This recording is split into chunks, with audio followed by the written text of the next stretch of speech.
అభివృద్ధికి నోచుకోలేదు. గ్రామ స్వరాజ్యానికై నిరంతరం కృషి చేసి గ్రామీణ అభివృద్ధికి జవసత్వాలు నింపిన శ్రీమతి ఇందిరాగాంధీ, శ్రీ రాజీవ్ గాంధీ చూపిన బాటలోనే నడవాలని మా ప్రభుత్వ సంకల్పం. ప్రతి గ్రామాన్ని సమగ్రాభివృద్ధి కేంద్రంగా మలచాలన్నది లక్ష్యం. గ్రామాల్లో స్థానిక స్వపరిపాలన సజావుగా సాగే విధంగా ప్రభుత్వం చర్యలు చేపట్టింది. పక్కా రోడ్లు లేని మారుమూల గ్రామాలకు మరియు నివాస ప్రాంతాలకు రోడ్డు నిర్మాణాన్ని చేపడతాం. గత ప్రభుత్వం ఎన్నో కోట్ల వ్యయంతో మిషన్ భగీరథను చేపట్టింది. విధాన నిర్ణయాల్లో అమల్లో చోటు చేసుకున్న లోపాల వల్ల పైపులైన్లకు, స్టోరేజ్ ట్యాంకులకు, పంపింగ్లకు సంబంధించిన సమస్యలు అనేకం తలెత్తాయి. ఈ ప్రాజెక్టు నిర్మాణంలో జరిగిన అక్రమాల వల్ల ఇప్పటికీ చాలా గ్రామీణ ప్రాంతాలకు సురక్షిత తాగునీటి సౌకర్యం లేదు. ఈ సంవత్సరం జూన్లో ప్రభుత్వం గ్రామీణ ప్రాంతాల్లో తాగునీటి కొరకు సురక్షిత నల్లాలు లేని జనావాసాలను, గృహాలని గుర్తించడానికి ఒక సమగ్ర సర్వేను నిర్వహించింది. ఈ సర్వేలో లక్షలాది గృహాలకు నల్లా కలెక్షన్ లేవని గుర్తించారు. ఈ సర్వే ఫలితాలతో మిషన్ భగీరథ గురించి గత పాలకులు చెప్పిన గొప్పలో భ్రమలే అని రుజువైంది.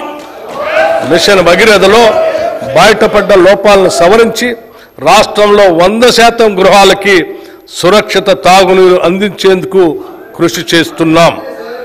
మా ప్రభుత్వం ఏర్పాటు తర్వాత తాగునీటి సమస్యను ఎదుర్కోవటానికి పలు ముందస్తు చర్యలు చేపట్టింది.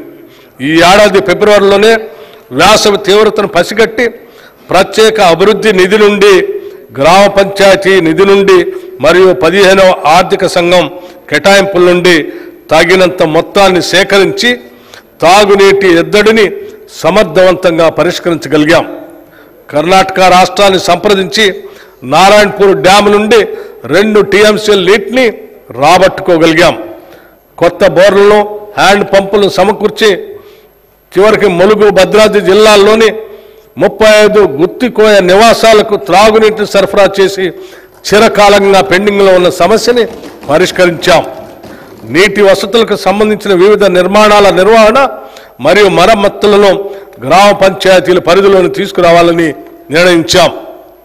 భవిష్యత్తులో అన్ని గ్రామాల ప్రజలకు నల్లాల ద్వారా రక్షిత మంచినీటి సదుపాయం కల్పించడం, గ్రామ స్థాయిలో అన్ని ఇళ్లకు, పాఠశాలలకు, అంగన్వాడీ కేంద్రాలకు, ఇతర ప్రభుత్వ కేంద్రాలకు తాగునీటిని అందించడం మా ప్రభుత్వ లక్ష్యం.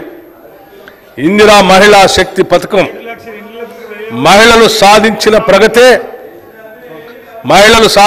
ప్రగతే ఆ సమాజ ప్రగతికి కొలమానంగా నేను భావిస్తాను. I measure the progress of the community by the degree of progress which women have achieved. Doctor B R Ambedkar గారు చెప్పినటువంటి ఈ మాటల్ని తెలంగాణ ప్రభుత్వం 63 లక్షల మహిళలను విజయవంతమైన వ్యాపార పారిశ్రామికవేత్తలుగా తీర్చిదిద్దే ధ్యేయంతో ఇందిరా మహిళా శక్తి పథకానికి రూపకల్పన చేసింది. స్త్రీ నిధి ఏర్పాటు, బ్యాంకులతో అనుసంధానం అనే మార్గాల ద్వారా 1,00,000 కోట్ల రూపాయల ఆర్థిక సహాయాన్ని అందించి ఈ లక్ష్యం సాధిస్తాం. ఈ పథకం ద్వారా మహిళలకు ఆసక్తి ఉన్న రంగాల్లో వృత్తి నైపుణ్య శిక్షణ ఇప్పించడంతో పాటు బ్రాండింగ్, మార్కెటింగ్లో మెలకువలు పెంపొందించే విధంగా సౌకర్యాలు